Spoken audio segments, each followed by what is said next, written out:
Coming back to our circle theorems and our chapter about the theorems and how I can solve several circles questions about this by applying our theorems here. I'm going to make a quick wrap up about what we took about the theorems here. The first one, the first orange, angles in the same segments and standing on the same chord are always equals, right or no? Do you remember? Yeah. The green, the second one, the angle at the center of a circle is twice the angle at the circumference up. Do you remember? The third one, the blue one, the angle in a semicircle is always 90. Do you remember the diameter? I should have the diameter to be the hypotenuse of the triangle. It will be the opposite angle. It will be what? 90 degrees, right?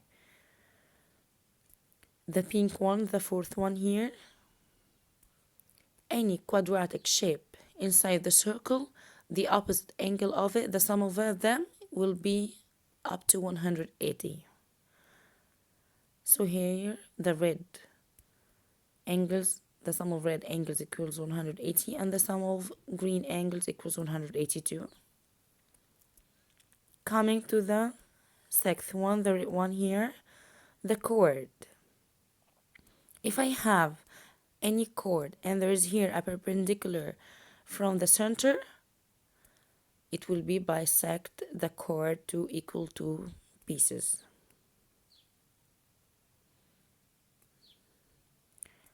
Coming to the green one here,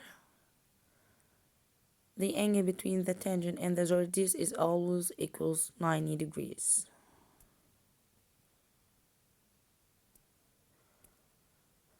The purple one, tangents from the common point A to a circle always equals together. So AB equals AC.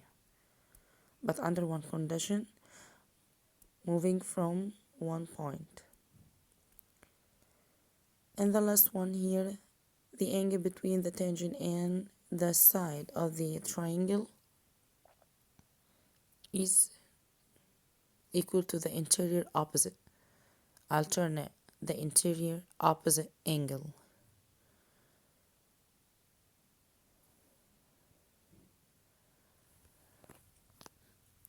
Okay, here. Do you think which theorem are here? Which theorem is here? Which theorem? Think with me for a while. Which theorem?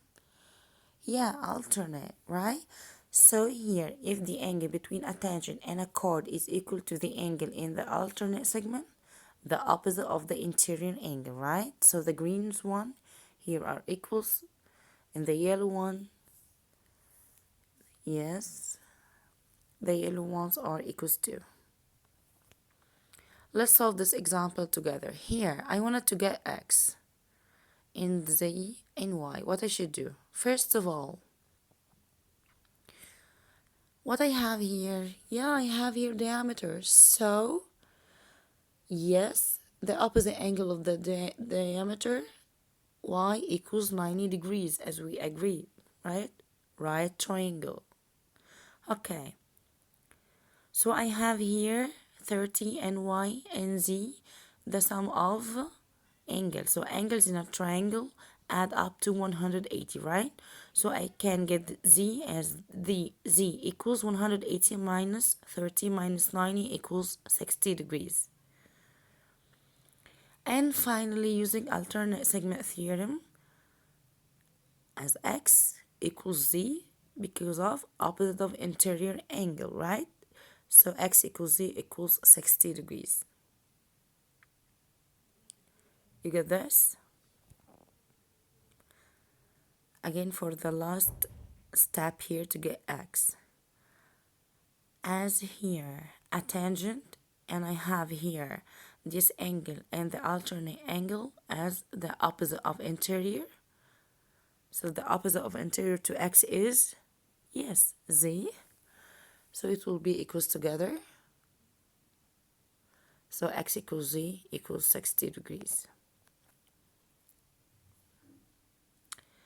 Here, the perpendicular from the center of a circle to a chord bisects the chord to equal sides or equal pieces.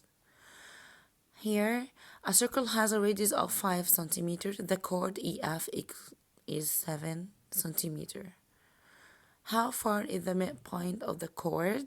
He wants to get OM. Okay, first of all, as he told me the chord, and there's here a perpendicular on the chord, so it will bisect the chord. So FE will be bisects to FM equals ME.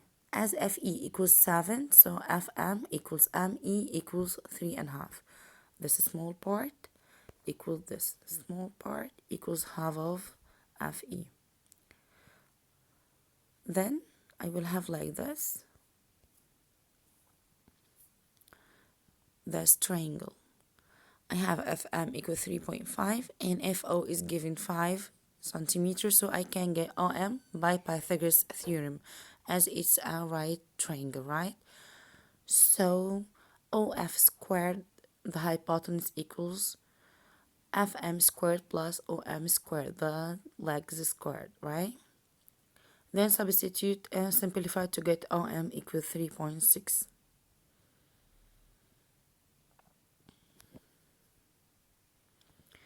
The angle at circumference in a semicircle is a right angle, as we agreed, right? So it here, the angle of APB, this angle here, equals 90 degrees. Calculate the angle Z here. Of course, here is a semicircle, it's a diameter here, so the opposite of diameter is equals 90 degrees. And as angles in a triangle add up to 180, so Z equals 180 minus 90 minus 30 to B equals to 59, sorry.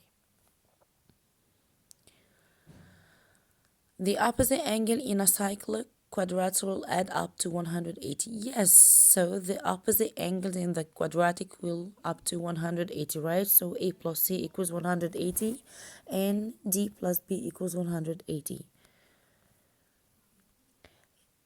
So calculate the angle here. So I wanted to get B, so 180, B equals 180 minus 140 to get 40, right? And for A, the opposite angle in the quadratic will be A equals 180 minus 60 equals 120.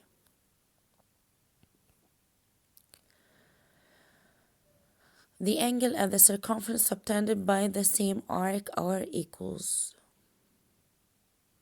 maybe 2, maybe 3, maybe 4, but under one condition, to be by the same arc. Okay, over here I have angle P and angle 52 subtended by same arc, so P equals 52. The same angle Q and angle 40 subtended by the same arc, so Q equals 40. The angle subtended by an arc at the center is twice the angle subtended at the circumference, as we agreed. Let's see this example. Here the central angle X, and here 50 is a circumference angle here. So X equals 50 times 2 equals 100. So X equals 100. What about Y? The same. They are here two angles, right? With the same arc, but one on at the center and the other at the circumference. So the center will be double the circumference. So Y equals 2 times 40 equals 80. Thank you. I hope you understand everything and you got everything. I will follow this video with a worksheet to solve it. And if there is here any problem or you didn't got any part, please text me or in the comments. Thank you.